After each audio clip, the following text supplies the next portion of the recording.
लहानपणापासून थंड हवेची ठिकाणं म्हटलं की माझ्या डोळ्यासमोर महाराष्ट्रातील हिल स्टेशन आणि उत्तर भारतातील बर्फाच्छादित प्रदेश उभे राहायचे.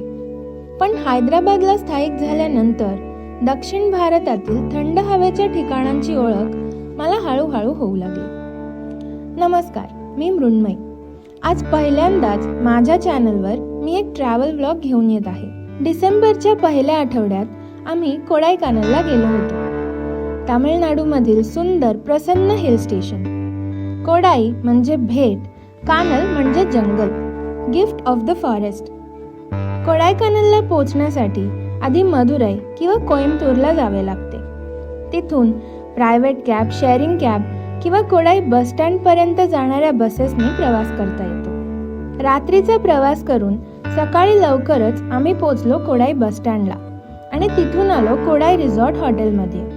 आमची कॉटेजेस प्रशस्त सुंदर होती आणि प्रत्येक रूमला मोठी बाल्कनी सुद्धा होती. रेस्टॉरंटमध्ये उत्तम चवीचे साऊथ इंडियन पदार्थ होते. पहिल्या दिवशी आम्ही जवळच्याच कोकर्स वॉकला फेरी मारली. धुक्यामध्ये बुडालेल्या या वॉकवेवरून कोडाईकनालच्या सुंदर दऱ्या दिसत होत्या. नंतर कोडाई लेक जवळ चालताना आम्ही हॉट चॉकलेट आणि कच्च्या केळ्याची भजी चाखली. तलावाजवळच्या शॉपिंग स्ट्रीटवर असणाऱ्या क्रीम सेंटरमधल्या जेवणाने दिवस छान आटोपला. दुसऱ्या दिवशी सकाळी ब्रेकफास्ट करून आमचं साईट सीइंग सुरू झालं. पहिली भेट दिली ला सॅलेट चर्चला. कोडाईकनालमधलं सर्वात जुनं फ्रेंच शैलीतलं शांत आणि सुंदर चर्च. अशी चर्च जगात फक्त 2च आहेत, एक फ्रान्सला आणि एक इथे. तिथून आम्ही गेलो वट्टकनल फॉल्सला. नितळ थंडगार पाणी आणि त्यात एक छानसं फोटोशूटही झालं. पाऊस सुरू झाल्यामुळे आम्हाला पुढे निघावं लागलं. पुढचा स्पॉट होता पिलर रॉक्स. उंच भव्य खडक अधांतरी उभे असल्याचा भास इथे निर्माण होतो.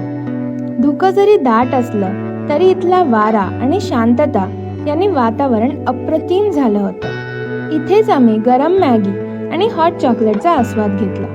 यानंतर आम्ही पोचलो गुणा केव्हला. तामिळ चित्रपट गुणामुळे प्रसिद्ध झालेलं हे लोकेशन आधी डेव्हिल्स किचन म्हणून ओळखलं जायचं. मन्युमेल बॉईज या मल्याळम चित्रपटानंतर इथे पर्यटकांची संख्या अजूनच वाढली आहे. हा चित्रपट 2006 साली या जागी घडलेल्या एका चित्तथरारक घटनेवर आधारित आहे. तुम्ही पाहिला नसेल तर नक्की पहा. तिथून फक्त 5 मिनिटांवर पाईन फॉरेस्ट आहे. या जंगलाचा सुवास मनात कायमचा साठून राहील असा आहे. इथे सुद्धा अनेक चित्रपटांचं शूटिंग झालं आहे. शेवटचा स्पॉट होता mower point. Sir Thomas mower यांनी 1929 मध्ये इथे 40 मैल रोडचे बांधकाम सुरू केले, म्हणून या जागेला त्यांचं नाव दिलं आहे. संध्याकाळी हॉटेलमध्ये कॅम्प फायर आणि केरळचा प्रसिद्ध टग ऑफ वॉर हा खेळ रंगला होता. रिसॉर्टने खास डिनरचीही व्यवस्था केली होती.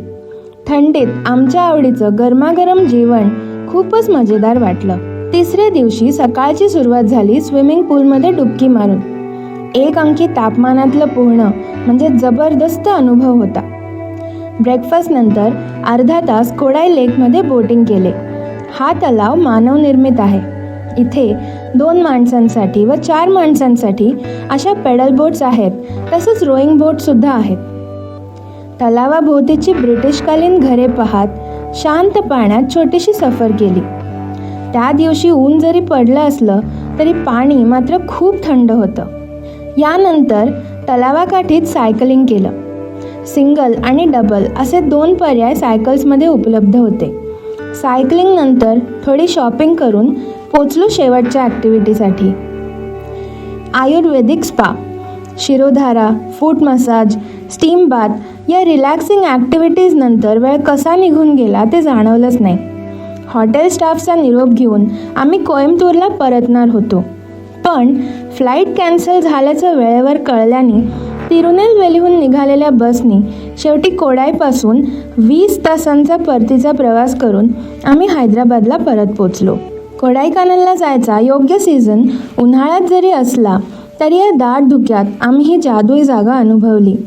मराठी भाषेतून केलेला कोडायकनालचा हा व्लॉग तुम्हाला कसा वाटला ते नक्की कळवा.